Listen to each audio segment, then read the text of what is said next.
খাটলো না প্রশান্ত কিশোরের তত্ত্ব, চলল না তেজস্বীর জাদু।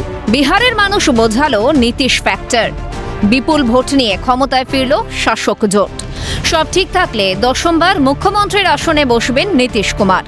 বিহারে এসআইআর এর পর প্রথম ভোটে এনডিএর বাজিমাত। এবার নজর বাংলার দিকে। শুক্রে ফল প্রকাশের পর ইতিমধ্যে তপ্ত বঙ্গ রাজনীতিও। বিহারের পর বাংলায়ও জঙ্গল রাজ খতম হবে, জয়ের উচ্ছ্বাসে সুর সপ্তমে তুলেছে বিজেপি। বিহার প্রমাণ করল যে ভারতবর্ষের মানুষের জঙ্গলরাজ এবং সুরাজ এই দুটোর মধ্যে পার্থক্য করার ক্ষমতা আছে, এবং সেই পার্থক্যটা কত প্রকট মানুষ সেটা ভোট দিয়ে বুঝিয়ে দিয়েছে। বিহারের জঙ্গলরাজ খতম হয়েছে, এবার বাংলায় জঙ্গলরাজ খতম করার বাড়ি। বিহারের মানুষ জঙ্গলরাজকে ফেরত আনতে চায়নি, আর পশ্চিমবঙ্গের মানুষ জঙ্গলরাজকে ২৬-এর নির্বাচনে বিসর্জন দিয়ে। দিল্লির পর বিহারের মানুষও ভরসা রেখেছে।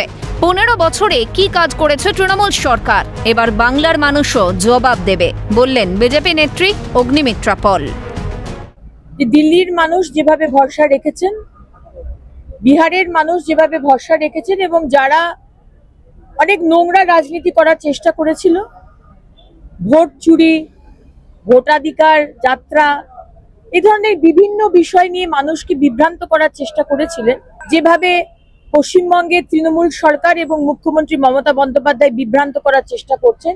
কিন্তু আলটিমেটলি যেটা কথা বলবে সেটা হচ্ছে আপনি 15 বছরে কি কাজ করেছেন মানুষের জন্য। অন্যদিকে সুর চড়িয়ে কুণাল ঘোষ বললেন, কংগ্রেসের ব্যর্থতায় বিজেপি সুবিধা পাচ্ছে। পাশাপাশি বিহারের জয় নিয়ে বঙ্গ বিজেপির নেতাদের উচ্ছ্বাস নিয়েও প্রশ্ন তোলেন তিনি।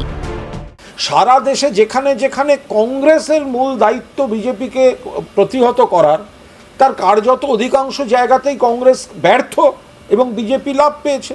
আর অন্যদিকে বিজেপির সমস্ত দৌড়ঝাঁপ থমকে গেছে বাংলার সীমান্তে এসে, কারণ এখানে রয়েছেন বাংলার বাঘিনী মমতা বন্দ্যোপাধ্যায়। বিহারে রাজনৈতিক ফলাফল বিধানসভায় যাই হোক, তার সঙ্গে এ রাজ্যের বিজেপির এই লাড্ডু খাওয়া উৎসবের সম্পর্ক কি? বেল পাকলে কাকের কি?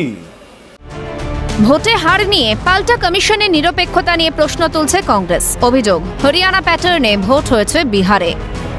যে প্যাটার্নে হরিয়ানার ভোট হয়েছে, ব্রাজিলিয়ান মহিলা ভোট দিয়েছেন, এই একই প্যাটার্ন যদি নির্বাচিত সংস্থা যারা নির্বাচন করবেন, বিউটি অফ ডেমোক্রেসি ভারতবর্ষে রাখবেন, সেই সংস্থাগুলোই তো আজকে নিরপেক্ষতা রাখছে না, তো আপনি নির্বাচনের ফল ভালোভাবে আশা করবেন কি করে? এদিকে এনডিএ জয় নিয়ে অভিবাদন জানিয়ে কটাক্ষ বাম নেতা সুজান চক্রবর্তীর। বাকি আসনেও হারলো কেন? বিজেপির উচিত নির্বাচন কমিশনকে শোকজ করা। 101টা আসনে প্রতিদ্বন্দ্বিতা করে বিজেপি 95টা আসন পেয়েছে। স্ট্রাইক রেট অসম্ভব ভালো। ভারতবর্ষে হালামলে কারোর এরকম হয়েছে কিনা আমি জানি না। এখন তা সত্ত্বেও 6টা হারলো কেন?